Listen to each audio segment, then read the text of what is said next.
Hey there, it's E Squared Photography. I'm Erin. And I'm Emily, and we are here to keep things simple and fun. Do you struggle like many photographers do with posing? Well, we are here to hopefully help you and give you some of the most common mistakes when it comes to posing and how to fix them. And stick around until the end because we have something that is going to help you. And by the end of this video, you will feel a little bit more confident when it comes to posing, but also you will leave your clients feeling much better about themselves.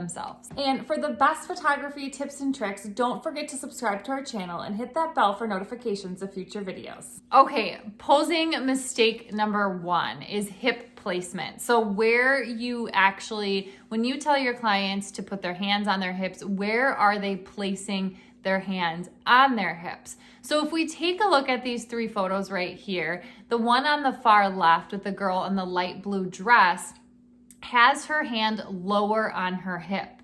The other 2, which is what we want, have their hand pretty much as high as they can possibly get it on their hip because it's going to hug them in at the smallest part of their waist and make them look slimmer. So we always tell our clients, put your hands on your hips, and then they put them on there and we say, okay, put them even higher up on your hip. Posing mistake number 2 is all about families, and the mistake we see often is that the families aren't showing their love. And what we mean by that is when we pose our families, we are always making sure that 1, they're very close together, and 2, that everybody is touching somebody else in some way to make it look like they're a family and they love each other. So looking at this example here, you can see that everybody is touching someone else in some sort of way to make it look more lovey-dovey, and they're a lot closer together as well. All right, posing mistake number 3 is pulling the women in really, really tight.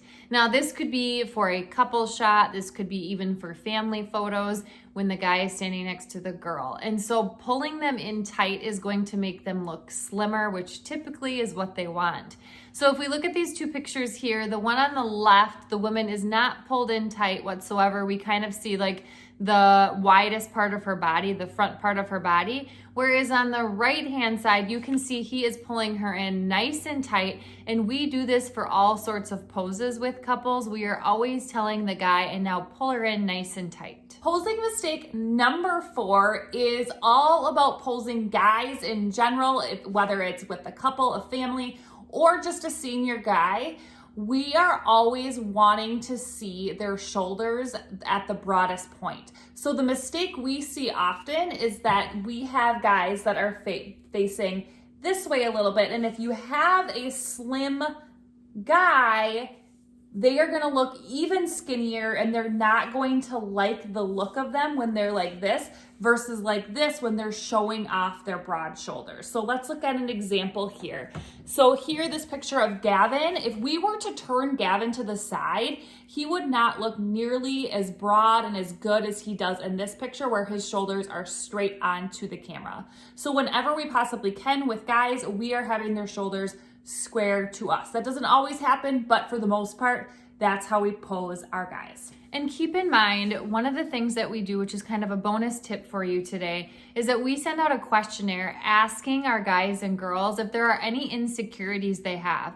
Because maybe we have a guy who doesn't want to be shot this way straight on, and he does prefer more of an angle. Well, then we know. So we're always asking because everybody is so different. But for the most part, guys seem to like that broader look in the end. Mistake number 5 is posing the girls at the wrong angle. So again, if we were to pose the girls like we do the guys, where they are straight on, they're going to look wider than they probably are, especially if they do have linebacker shoulders like the 2 of us.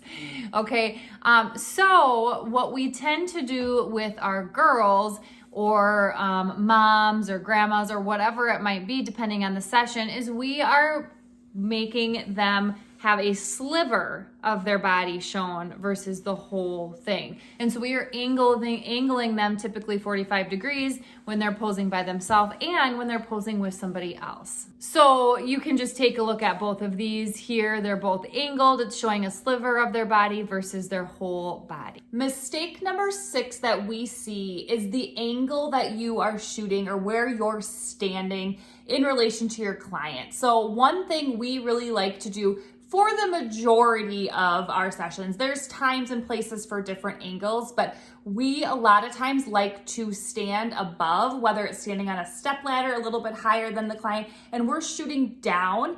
Think of this as when you're looking, think about when you open up the camera accidentally on your cell phone, and the angle it has of you is really bad because you're looking down, the camera is down from you, so you look like you have 18 chins. Whether if you put it up like this and you're angling the camera down towards you, it's a lot more flattering on your jawline. So when we're working with people, the majority of the time we're shooting down, so the camera is up above the client, shooting down towards them. So if you look at these examples here, in both of them, we are above the client, shooting down towards them.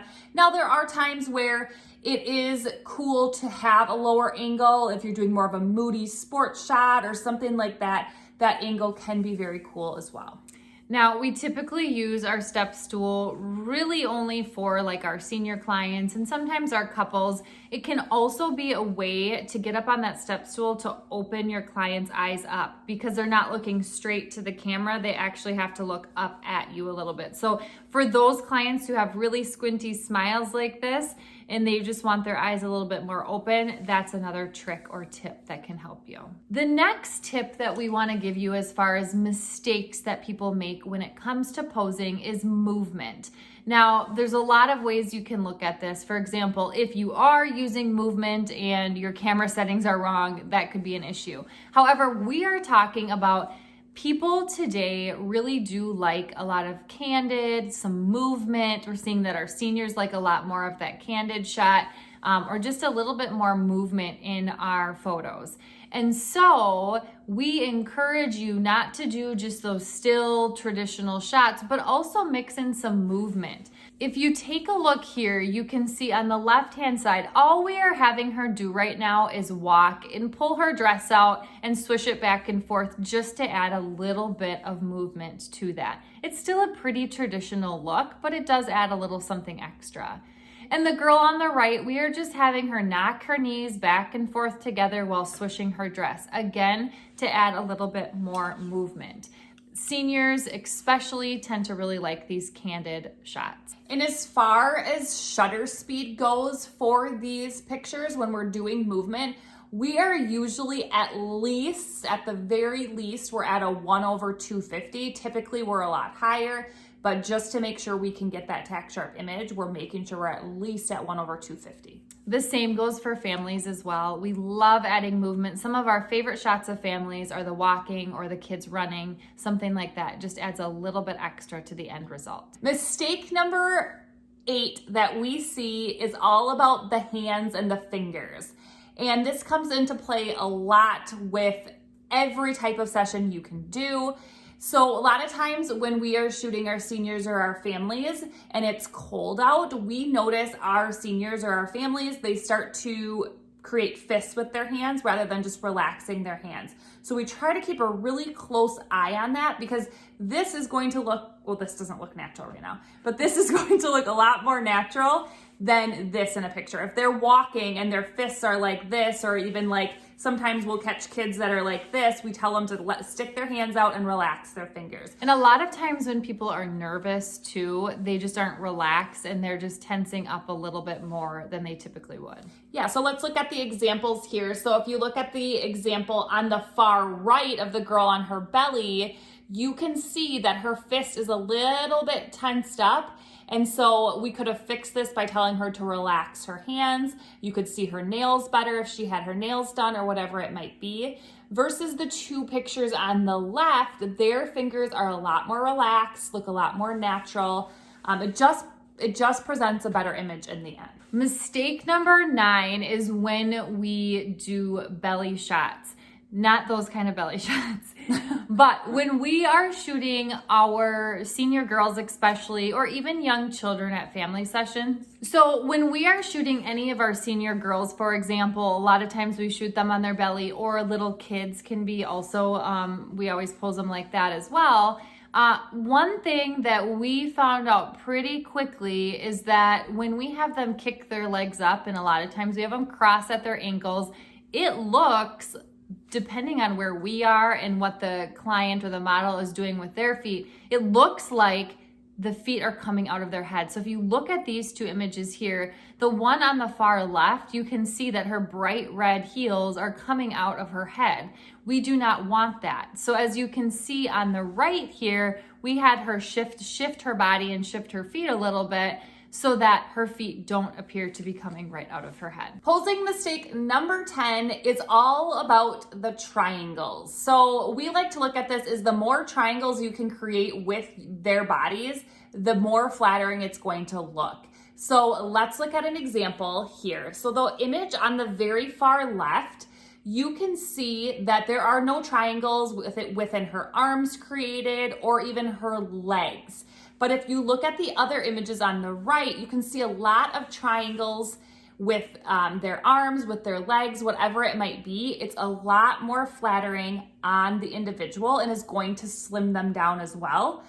So we always try to create triangles when we are shooting. So comment below with one of these 10 mistakes that maybe you were making and you're going to try and fix now. We hope that this was very helpful and kind of let you in on some good ideas on how to fix posing with your clients that you have for your next session. And we want to let you know that we do have in the description below, if you want more information on posing, we have a free posing guide that you can take a look at and get your hands on. So make sure to check that out. And if you enjoyed this video today, make sure to like, subscribe, and share with a friend so we know to make more videos just like this one. And if you don't already, follow us on Instagram at e2photography, and we will see you next time.